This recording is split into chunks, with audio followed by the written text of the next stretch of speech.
can't believe a week has already gone past. I think it's actually a week and a bit since I attended the B2B Marketing Expo in London. And I went just to, first of all, see the appetite for B2B marketing, and secondly, see, you know, who's around and what they've got to say about business-to-business marketing. So I thought I'd just share some of my thoughts, some of the things that I thought were interesting, and some of the things that I think trade shows really struggle with. So we'll start with the struggling. Why I think trade shows are such a struggle. I went along, and you walk around and a lot of the stands have got, say, 4 people on them. There's nobody else there.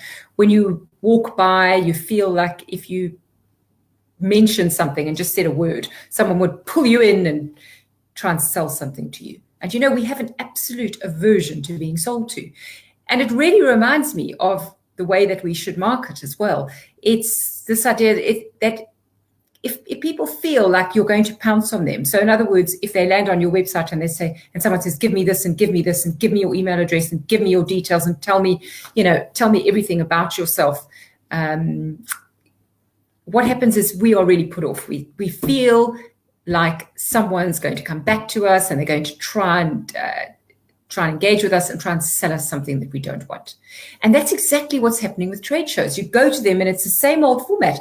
I'm so surprised trade shows are still, you know, they're still there and they're still functioning, but nothing's really changed. I mean, the things that have changed are things like, you know, badges that you can wear around your neck and go from stand to stand. And you can be tracked.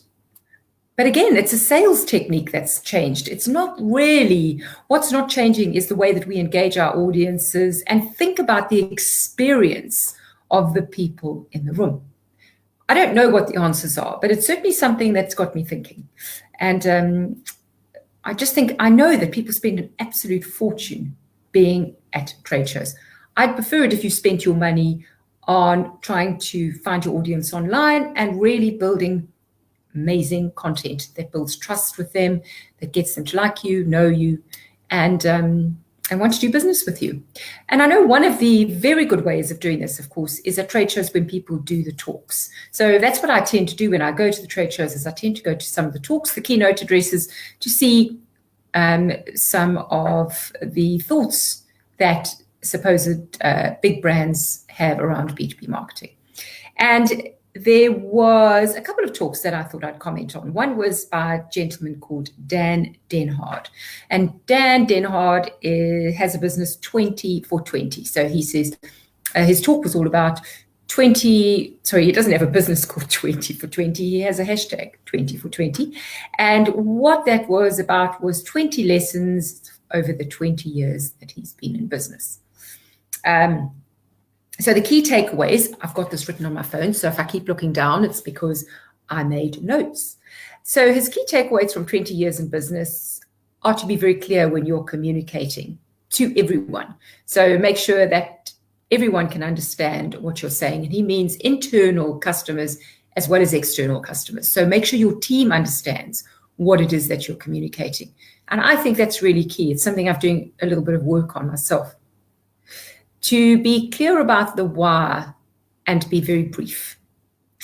Create an environment that rewards questions and curiosity. So he's talking about within your staff and also with your customers. There's the most fantastic book I always quote called Crowning the Customer by an Irish retailer called Fergal Quinn. And he wrote this incredible book. And I think it's a very, very applicable book to any business. And in Crowning the Customer, he says, you must encourage your customers to complain, because if they're not complaining, it's not that they're not complaining, they're just not complaining to you. And the reason people don't complain to you is because they believe you will never be able to fix their problems. Isn't that an incredibly powerful saying? So make it easy for customers, make it easy for everybody to have their say and to complain. Engage, when you engage with people, I know that's that word, and I use it all the time. So it's such a marketing word, engage. But when you talk to people, do it on an emotional level. Make them feel that you know them. And I think that applies to internal staff as well as, because he's got a big agency that he's grown. So I would imagine that applies to the staff as well as to your customers. And he does say, make sure that whatever you write down can pass the mum test. Now, I absolutely understand where he's coming from, but I'm going to take umbrage with the mum test. I think we really need to stop using that terminology, the mom test. It implies that moms are less clever than fathers, and we use it all the time. So I think we just need to say the parent test, the grandparent test, the 6-year-old test. But I understand where he's coming from. But yeah, let's get over this mom test, because I'm a mom and I ain't stupid. Sometimes about little things, but I'm not really stupid. And also he suggests that you never focus on more than 3 to 5 things at once. Well, I'm absolutely in agreement. Gosh, I find it hard to focus on 3 things. So he's spot on there. So thanks, Dan. Those were really good tips.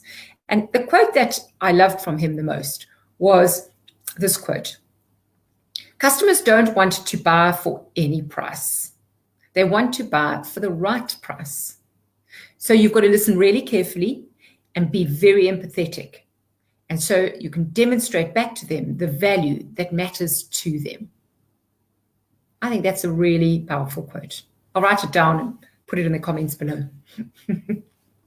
And that was a really powerful lesson for me.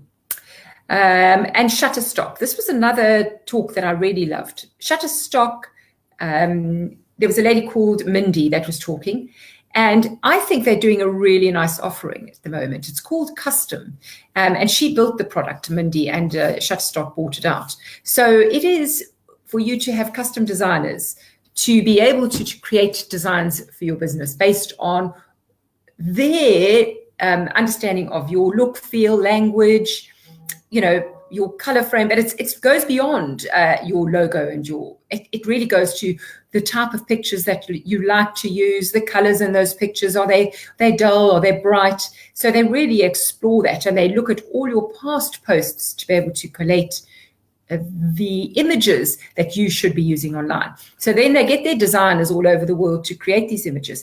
And here is a wonderful case study that happened. The Marriott Hotel Group used them, and they wanted to appeal to the younger millennials. So they used millennials all over the world that were great content writers and photographers, and they went around and took photographs of their best places in their cities where there were Marriott hotels, things that you should do as a millennial when you travel.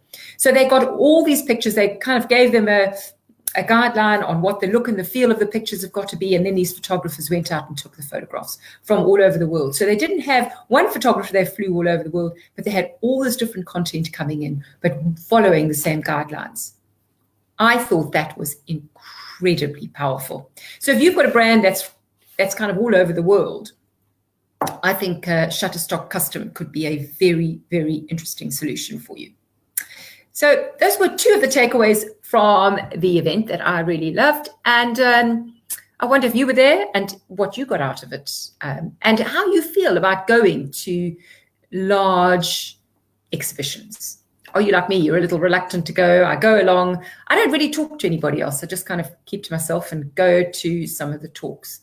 And I'm not a shy person. So, yeah, I think they're really quite awkward situations to be in. So maybe I just need to get over myself. Did you enjoy it? Do you enjoy them? And if there is maybe some smaller exhibitions that you know of that go on around the world that you think really get it right, maybe let me know. I'd love to hear what you think the business community is doing well when it comes to exhibitions. Speak to you soon. Bye-bye. Have a great week.